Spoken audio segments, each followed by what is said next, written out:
వాడు ఐఫోన్ ఇచ్చాడు, మనం వైఫోన్ ఇచ్చాం. వాడు మ్యాక్ ఇచ్చాడు, మనం క్రాక్ ఇచ్చాం. నేను మాట్లాడటం మొత్తం నువ్వే మాట్లాడరా.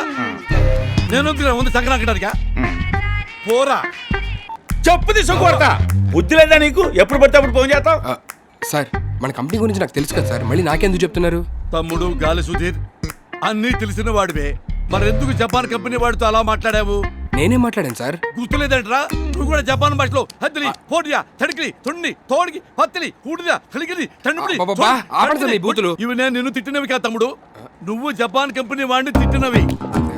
అలా ఎందుకు తిట్టావు? సార్ అసలు నేను ఎందుకు తిట్టానో తెలుసా? మీరే చూడండి. చెప్పు, ఎందుకు తిట్టావు? చూడండి సార్. సార్ ఆడి క్లయింట్ అవచ్చు, ఆడికంటే పై ఓడే ఉండొచ్చు, కానీ మన పైనాపిల్ ఏమంటే మాత్రం నేను ఊరుకోను సార్. తమ్ముడు గాలి సుధీరు, అవి తిట్లు కాదు, జపాన్ క్లయింట్ మన గురించి అడుగుతున్నాడు. అవునా సార్?